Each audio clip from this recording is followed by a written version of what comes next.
Open your ears and lube up your butthole. It's time for the What Do We Call It podcast. Now, here's your host.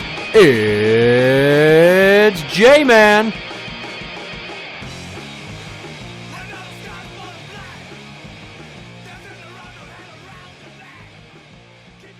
Welcome to the What Do We Call It podcast. I'm Jmann. And I'm Bergie. And Bergie's back. And today we are going to talk about the DEA's decision not to reschedule marijuana. So as it stands right now, and will continue to stay, marijuana is a Schedule I narcotic, meaning that they say it has the highest potential for abuse, and it's as dangerous as methamphetamine and heroin. Bullshit! And I personally think that is complete bullshit. Me too. Another factor of that is they say it has no medicinal applications that are worth researching or that have been proven, which is totally fucking false. Bullshit! Because it's been tested multiple times, not just in this country, but a lot of other countries, such as Israel, Canada. There's a few others that I read about, where they do these studies funded by American taxpayer dollars to find out if marijuana has any medicinal applications, and it has. Whereas it's great for chronic pain. It eases the discomfort of people suffering from glaucoma, people that are suffering from the wasting syndrome with either cancer or AIDS. It helps them kind of relax their stomach, maintain an appetite so they don't go to waste and die faster. So it also has been proven to help people that suffer from seizures who have epilepsy. For sure. Yeah. So for the DEA to say, well, we're not going to at this time decide to change its classification, I think is garbage. I mean, it all started back with the Nixon administration with the Controlled Substance Act of 1971. It's where they kind of established the scheduling of certain substances as narcotics, as everything I mentioned before, plus other stuff like LSD and Quaaludes, cocaine, crack, things of that nature. And at the time, they scheduled it as a Class 1. Cocksucker! Which is ironic because, the 60s were all about, hippies and free love and people smoking up, and weed was not a dangerous drug. No, but it was one of the popular ones. So I think it was one of those, how they say it's a gateway drug? I think it's one of those gateway drugs in, as far as their terms of, going in and busting people for it, you know what I mean? Yeah. It's just a cop-out for them. It is. Because I learned, and this is after reading an essay by Jesse Ventura, of all people, our former governor, and he posted it through CNBC. And he talks about how essentially the DEA was toying with us. They never were going to give it any earnest consideration. They had enough lobbying from a few senators to kind of say, oh yeah, we'll look at this. But they were never going to change it. Why? Why? Well, it turns out, and I researched this, the DEA not only polices drugs, they set the laws. So rescheduling marijuana would put a hefty dent in their workload, probably leading to job cuts. Well, what do we find out? 51% of all the drug-related arrests? That was a 2010 As of stat, 2010, 52% of drug arrests are for marijuana. Fucking nuts. So 7 million people have been jailed on marijuana offenses from 2001 to 2010. And each year, the average state spends $3.61 billion on enforcement. Did we find out if that was just marijuana, or is that all drugs? Figure it's all drugs. That's probably all drugs. You said $3 billion? $3.61 billion per state, so it's times 50. That's an average, though. Yeah. So they say the cost of it is $15 billion spent federally and $25 billion for the states, for a grand total of $40 billion a year they are spending on the continued war on drugs, which has been a losing effort since they began it. Yeah. So, take away half of that. That's 20. So a lot of less jobs. Yeah. A lot of less resources. A lot of less resources and time and energy and... Yeah. The rounded figure is that the United States has spent roughly $1 trillion, with a T, trillion, since 1971 with the passing of the Controlled Substance Act with drug enforcement. So you have to figure, if we're spending $20 billion a year just to police marijuana, that's a lot of money that could go to education or healthcare. Yeah, so the stats that I got were actually from last year. Oh, goody. And I just basically looked up Colorado, because, they're the big state that has got the recreational, all that kind of fun stuff. So what they did was they took 15% of their the marijuana tax from the state and devoted it back into education. So 2014, $13.3 million Ka-ching. went back into their education system. As of 2015, $35 million. Right back into their education system. Freaking nuts, man. I don't understand how when we're having budget shortfalls at schools all over the country that you wouldn't want to tap into that sweet, sweet weed cash crop. And, marijuana has had a negative stigma since way back when the barons of industry decided that hemp was too much of a threat to their bottom line with rope, paper, textile, clothing, all of that shit. And they decided, no, we got to make this an illegal substance and criminalize it so that it can't be this giant cash cow that robs from our profit margins. And that's when you got the government involved. And once they, years later, started with like reefer madness and other bullshit like that, tried to plant seeds of doubt in people's head that marijuana was worthwhile or beneficial. Frustrating. I see it as something to be easily policed like alcohol. I've said many times on the show that I think it should be legalized. But when you've got the government agency that's in charge of policing it, also creating the laws, that's a definite conflict of interest. Oh, for sure. They're just going to say, this is dangerous. We want to keep jobs. We're going to keep at it. We're going to beat this. But it's not just cartel violence down in Mexico. There's a lot of violence from people robbing each other for their stash here. And all that violence that comes from robberies for marijuana-related stuff would not exist. I wouldn't say it would not exist, but it would probably be a lot less. Well, you know what I mean? Because there's still going to be shitbags out there stealing from other people, but if it's more readily available, you'd have to get it from the government, though. They'd legalize it, and then they'd have dispensaries. So you might have somebody try to rob a pharmacy, but that's not the same as like, oh, we know this guy has got a big stash. Let's go shoot up his house and kill him and take his weed. Right. Because you wouldn't have as many people, hypothetically, selling right out of their home. You'd have to work for a dispensary. You'd need to have a license. You need to have a legal growing operation. Well, and what a lot of these states who actually legalized it for recreational purposes, you can grow 7 plants in your house or whatever. Like, you can't have more than that, but they actually allow people to grow their own shit. It's just you can't grow it to mass produce. It's like for your own purpose or for your own pleasure.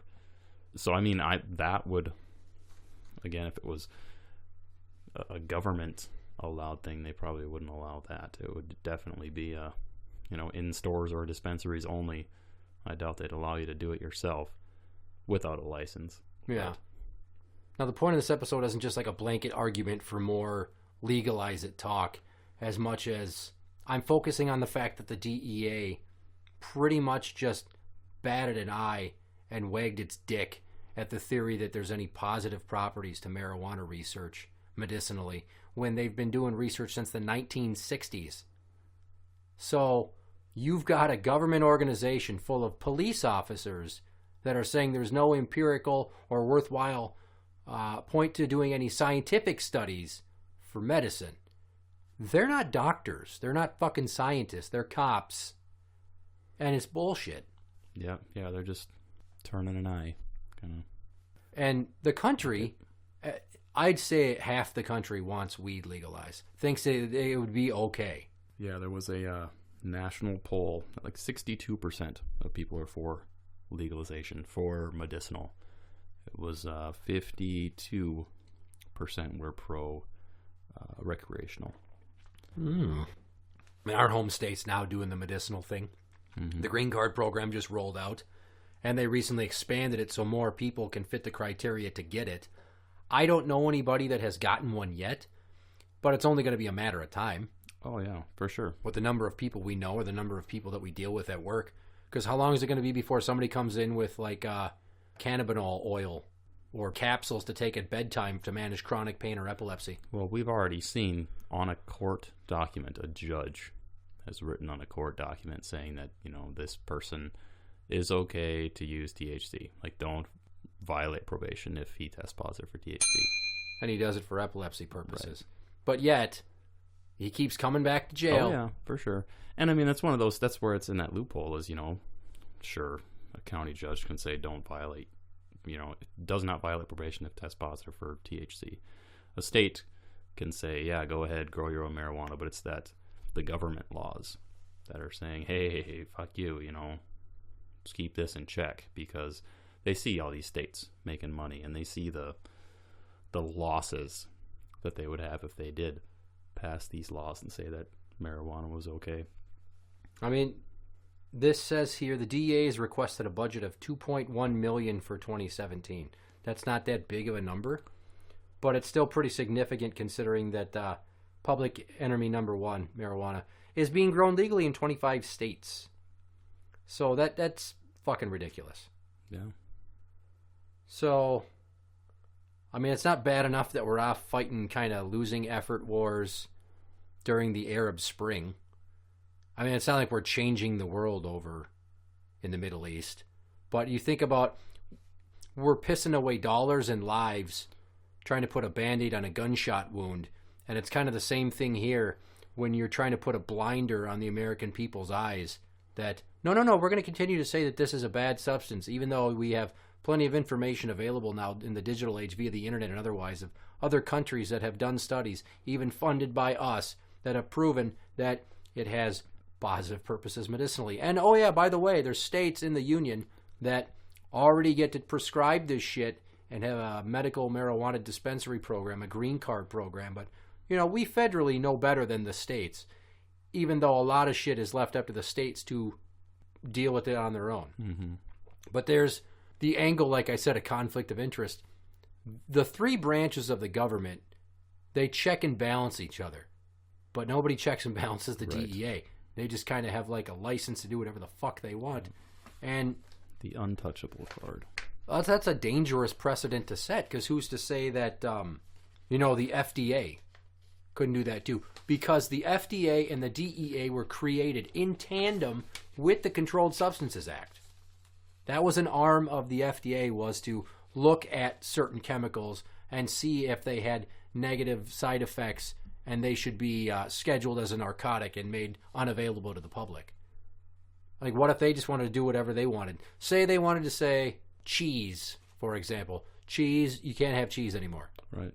Even though for years we know that cheese just makes you kind of fat and gassy. It doesn't kill you. Kind of like marijuana. It may make you lazy. It may reduce your lung capacity. It may make some people a little bit dumber, but it doesn't kill you. Right. And there's not a lot of violent crime out there where people are getting high and then going out and shooting up the joint. It's not like meth or heroin where people have these horrible habits that they have to fund by robbing people and ripping shit off. Yeah, no, and when you think about, like, how they say it was abused, you said it's Schedule 1, which means, according to them, a high likelihood of abuse, right? Like, sure, absolutely, there will be people who smoke doobies and light up bowls 24/7. But they haven't proved it to be physically addicting. Right. And not only that, but it's not like I don't know of any studies that have done this, but like Joe Rogan does a pretty good podcast and all that shit about marijuana.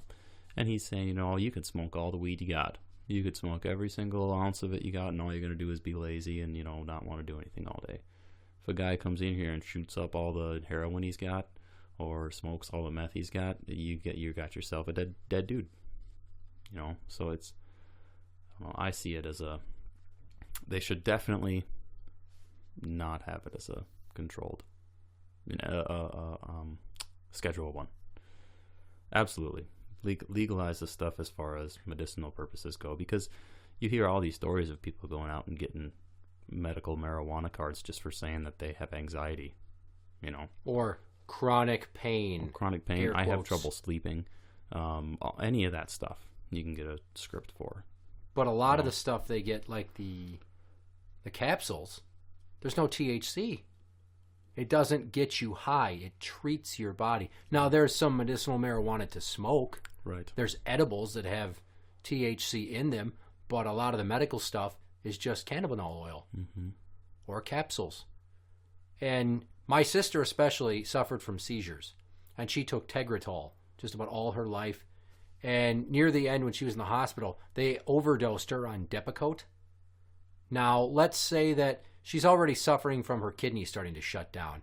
If this was approved back then, and they could have given her small doses of cannabinol oil to help comfort her as her body's starting to shut down, and at the same time, dually keep her seizures at bay, I don't know how my mom would have felt, but I would have been all for it. Like, yes, fucking do that. Absolutely. I don't want to see my sister suffer. Yeah. You know, think about if your mom got cancer. You know, Right. hopefully never. Yeah. But say she needed to have chemo or something, and the only thing that could help her keep an appetite to not go to waste would be small amounts of marijuana that would help her maintain an appetite and keep food down and shit like that.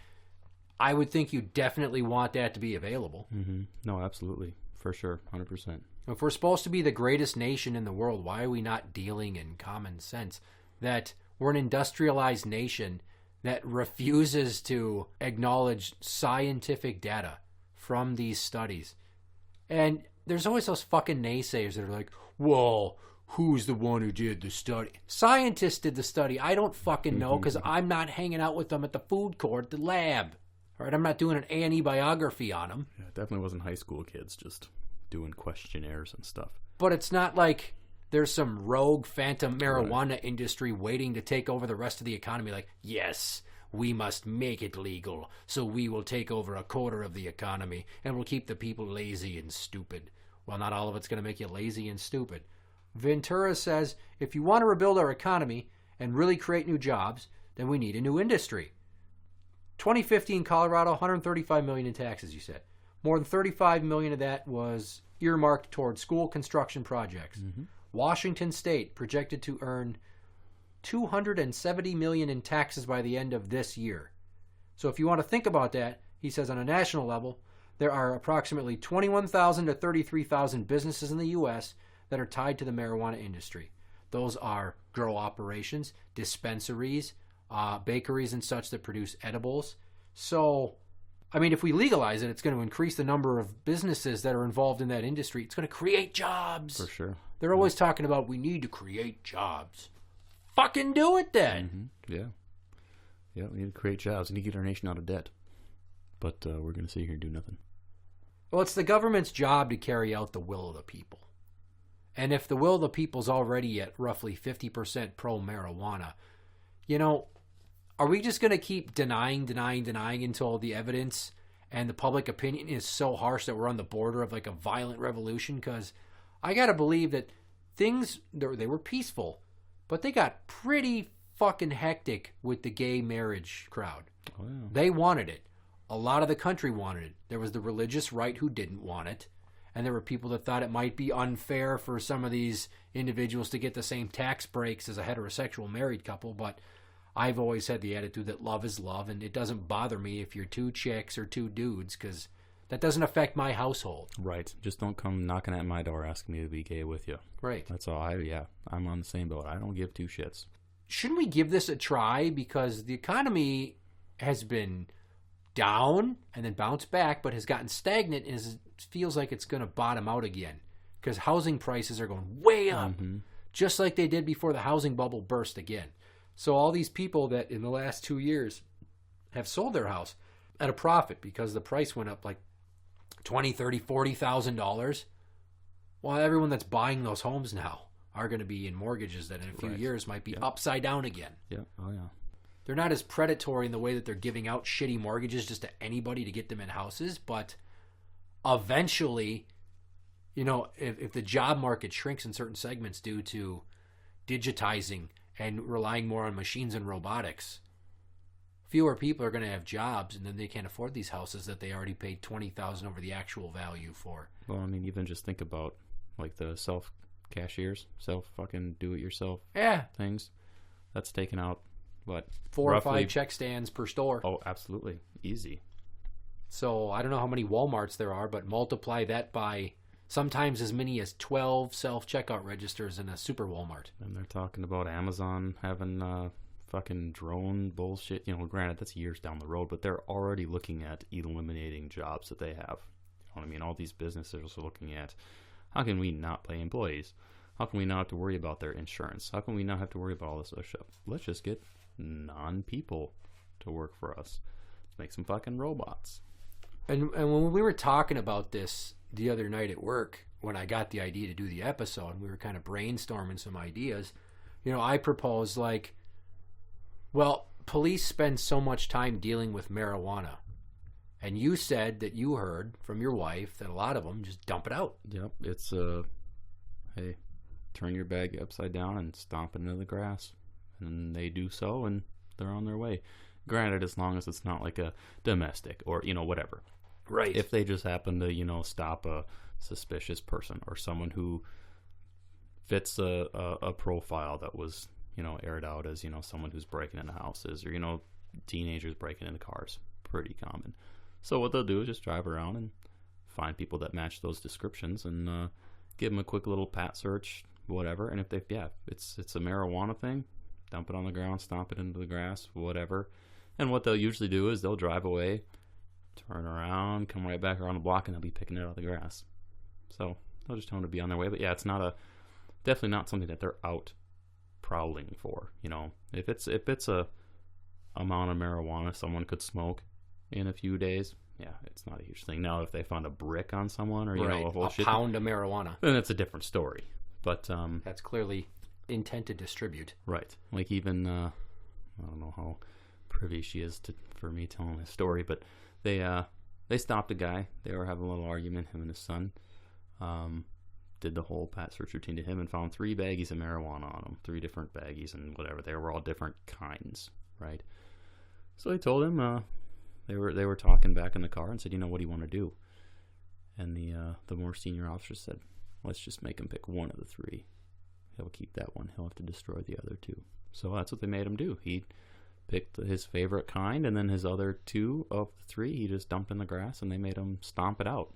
So they literally let him walk away with marijuana. But it's one of those things. It's just like, hey, dude, you're not fucking hurting anyone. Just shut the hell up, get in your car, and go home, because clearly your son doesn't want you here or whatever. Right. But it's just hey, it's marijuana. I don't really know how to explain it other than the fact that people are just not really giving 2 shits anymore. I don't care. My brother, chronic weed smoker, all the time. Whatever. There hasn't been a time that I've hung out with him since he started going down at the U. Yeah. That he hasn't been high. And whatever. Like it doesn't make him a mad person. It doesn't make him angry. It makes him just goofy. He's still drumming like a maniac, though, yeah. right? Oh, for sure. He's probably one of the most talented kids that I've ever met. As far as instrumental-wise, music-wise, that kid can pick up any instrument and master it within a month. It's absolutely insane. Overall, you would say his studies have stayed where they were at prior to him having this habit. Oh, for sure. Yeah, I mean, it's not like he went down to the U, graduated the U. I don't know what his GPA was when he finished, but good enough to graduate, Now, C's get degrees. Yeah. But it's just that's one thing that he found even helps him focus on music. I could see that. I dabbled in my fair share of marijuana in high school, and it never treated me wrong. And the one kind of danger that I see behind just legalizing it for recreational purposes or medicinal purposes too, because like I said, even if I were to say that my back really fucking hurts, I gotta get some marijuana, and did. Went to the doctor, got one of those little green cards, and went to a dispensary and loaded up, right?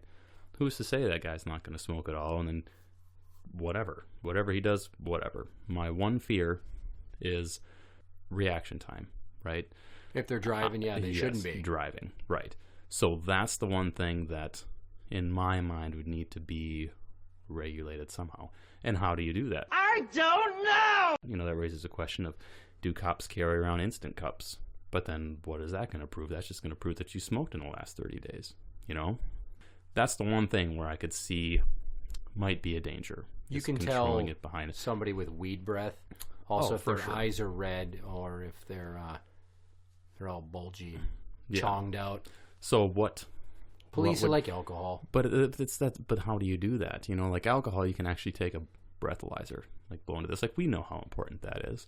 If you don't document serial numbers or any of that stuff, that can get thrown out in court. If those things aren't calibrated once a month, it gets thrown out in court. So it's all those things like why even bother testing people for marijuana when you pull them over? Because there's no accurate way of seeing if any, like besides by saying, oh, yep, your eyes are red, or yep, Right. you're slow. Still confused, huh? Yes, you can assume that person has used marijuana, but how do you get a level? How do you get that .08 number? It's not like so much that you need to get a level, but I think it would have to be like a multi-stage test, kind of like field sobriety, where you start off ticking off boxes, checking off on the physical symptoms, then you make them get out of the car, and like you said, reaction time. You develop 3 or 4 different little tests to check their reaction time, and if they don't do so well, that coupled with the physical characteristics of somebody who'd be high, especially if you find it, boom, done right So there. if you or find if they it, admit. Sure, but what happens right now, right? You take someone out of the car, you perform those FSTs. You get them to do their little fucking stagnant test and all that other stuff, the eyeballs, the It'd have to nose be touching, different, whatever they do. different physical tests. Well, it than would that. have to be different, but that person fails those tests, right? Then you put that blower up to them and get an actual number.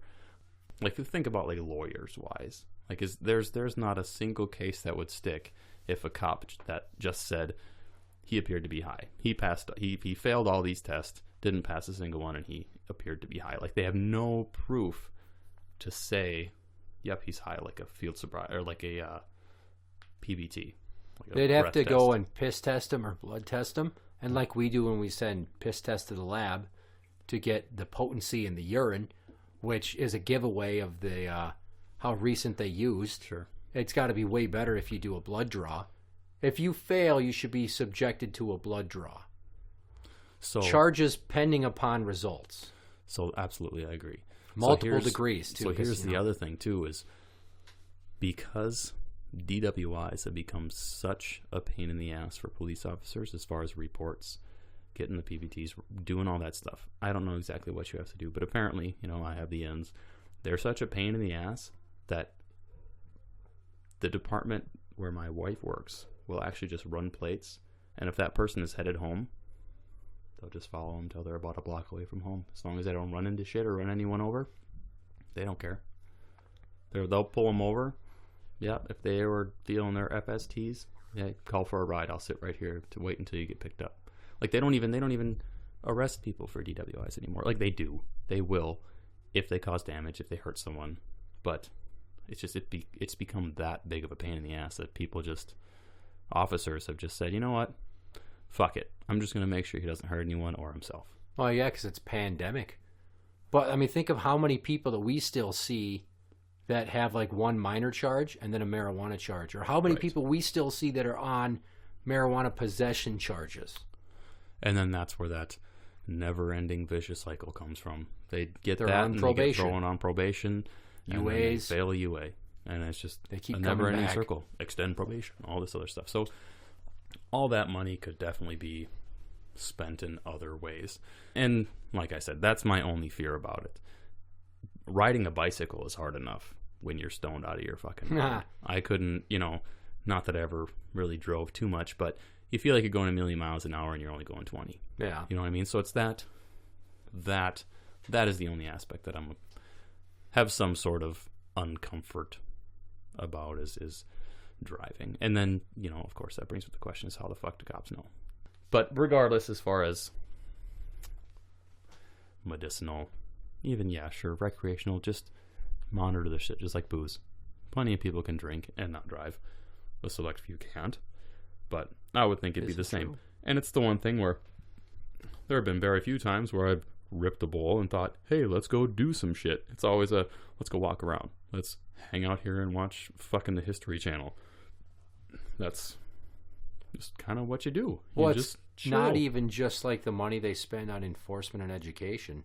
It's the money they spend on prosecution and incarceration. Mm-hmm. So For we're sure. talking about tons of money that could be better utilized maintaining roads, schools, a healthcare system. I mean, Obamacare is breaking the bank, but what if legal weed supplemented Obamacare and then it eased the portion that the middle class has to put into it? Right. It would help pay for, essentially, I'd estimate a third of healthcare costs. That's a pretty big fucking deal when I'm paying $600 a month for family medical and dental. Right. That's $200 more in my pocket. That's a big help. That's like almost my entire car payment. Yeah, and when you think about that, it's huge. It's huge. Like, people who are working their asses off to get health insurance for them and their family are getting relatively the same coverage as people who are not lifting a fucking finger to work. Like, how was that fair at all? Yeah. It's not. And I think that's, I don't know, that's a whole nother issue there. But Well, think of the people that smoke recreationally because they're just so fucking stressed out from having to work so much and balance family time. Or maybe you got a single dad who's stressed out because he never gets to see his kids enough. And he's working his fingers to the bone just to pay his goddamn child support and alimony. And he wants to spark one up every now and then just to kind of ease the tension in his mind. Unwind. If that keeps him from going over the edge, I'm all for it. Absolutely. For sure. Do you know what I am saying? Just, it's just like drinking. I'd do it as far as just to relax and unwind, and I'd do it to have fun with friends. It'd be a social activity, and it'd be a relaxing and personal kind of woo-saw time. What if we just did away with the DEA? Do we really need the DEA? I'm not talking full legalization. Although Joe Rogan has said, if you legalize everything in a few years, all the people that love the hard shit will be dead. They'll be gone. Yeah. And then you'll just have marijuana smokers, and you won't have to worry about the DEA. But you always talk about shrinking government. There's major lobbies for doing away with the IRS. But yeah, we got to keep these kids off drugs. And I'm fine with that. I'm fine with still teaching it the same way, but not demonizing it the way they have. You didn't have to put me through DARE for me to see the effects that weed had on certain people when we were younger because they were getting in trouble. Right. It was just that testimony. I didn't need you to go, well, you'll go to jail. And this, well, yeah, but how about the negative health aspects? There are some. That was enough to deter me. So I think if we continue to educate the same way, that would be great. But another branch of the government, like, I guess the executive branch, that's what the president's a part of, right? Mm-hmm. So if the president is in charge of overseeing the will of the people, maybe the executive branch should oversee the DEA so they have someone to answer to. This shit of them being their own judge, jury, and executioner, it can't fucking fly. Right. No, yeah, they got that. It's like we were kind of talking about, that untouchable. They can set all these standards that apply to all these things that benefit them. The sooner that they can revisit this, and they won't for years. They do it like once every so often. They'll say, well, we don't want to revisit it. We just did it last year. We just did it 2 years ago. But I think if the incoming president, whoever the fuck we unfortunately get stuck with, was progressive enough. Now, Bernie Sanders was all about legalization. But we know Bernie doesn't have a snowball's chance in hell because he's a fucking kook. Yep. And a lazy prick to boot. Well, they're all kooks. And we got Hillary, who's like a female Terminator. Holy shit. And the Donald, who is an albatross. And nobody's given any love to my third-party candidate, Gary Johnson. Gary Johnson. He was for... he's very pro-marijuana. Yeah. Oh, yeah. Progressive thinking, and that's what we need. Yeah. Instead of this regressive left that wants to continue to push us backward in time by making life so difficult with their crappy new sensitive standards. And then you got the rock-solid traditionalists on the right. They're like, we can't be doing this because we've got money in all these industries. And, well, it's been illegal forever. Why would we change it? And I think because just like Colorado, California, Washington, all these states that are saying that it's okay and actually legalizing it, sure, it's legal in the eyes of the state, but not the government. So they're, the government's up these fucking states' asses about all this stuff, monitoring and taxes and all that other crap. So I think once states see how well Colorado, Washington, all these other states that are saying, pro-marijuana are doing, I think eventually it's just a matter of time. Yeah, it might take years, but I think it's just a matter of time before a vast majority of the 50 states are saying, yeah, you know what? We're going to try this out. Marijuana, sure. We're going to open our doors to you. And once that happens, we'll see what the DEA has to say about that or to do. But there are a few documentaries on Netflix that I've watched that I highly enjoy. I don't remember what it's called, but it's a couple who go to Breckenridge to open up. I want to say they're from Washington, somewhere that marijuana is already legal, and they're going to Breckenridge in Colorado to try to make a big business, right? They end up doing so, and it's very interesting. A lot of the political stuff that goes on behind these dispensaries being open, a lot of the laws that they've got to follow that are changing every day, and then a lot of the people that are trying to get these businesses in and people that are trying to get these businesses out. Like, for example, one of their major arguments was a lot of the people in this town that they moved to, I think it was in Breckenridge because it was right by the ski club or whatever. A lot of people saying, yeah, it's bad business. Bad business. Don't bring that marijuana in here. It attracts bad people. Well, across every corner of this dispensary is a bar. There's 3 bars right there, and there's drunk people pissing and shitting all over the place. Lovely.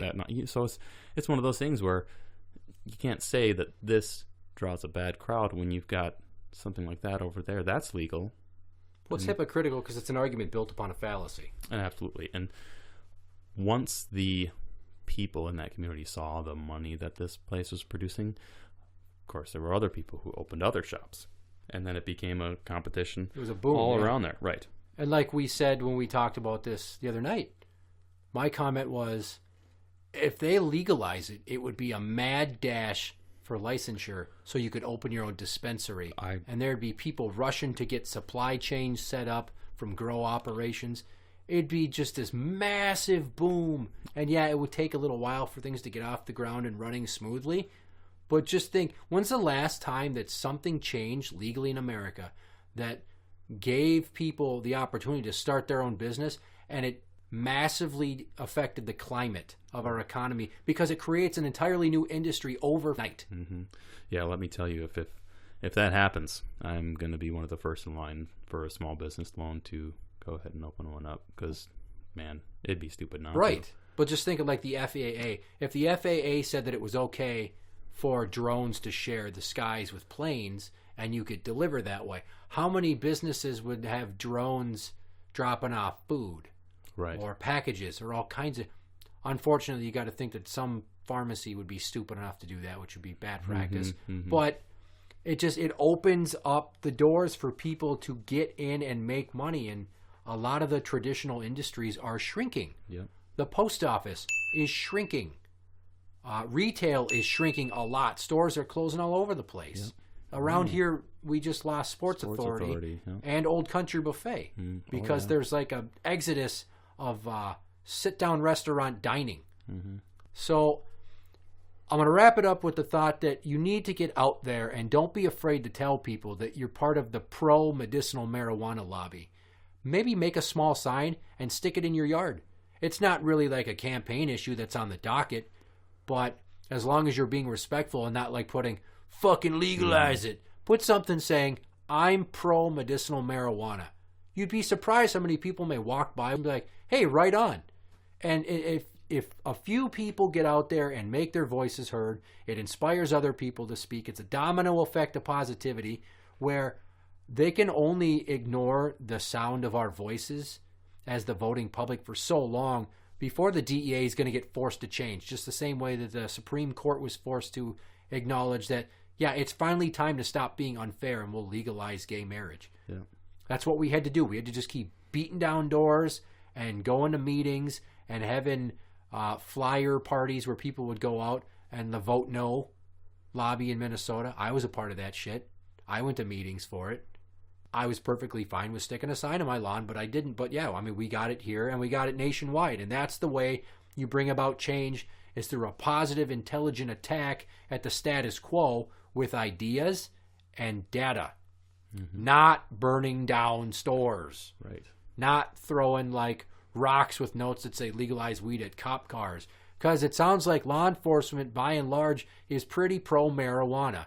They're too busy worried about the heroin overdoses or the meth heads that are robbing people and breaking into houses and shit. I mean, they're dealing with hard drugs.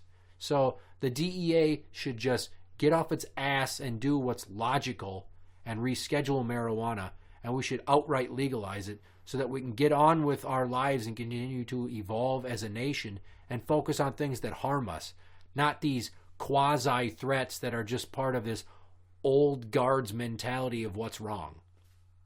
Interact with the show on Twitter at What Do We Call It? That is at What Do We Call It? You can find the show on Facebook at facebook.com/group/What Do We Call It podcast show. For the What Do We Call It podcast, I'm Jmann. And I'm Bergie. And that's the end.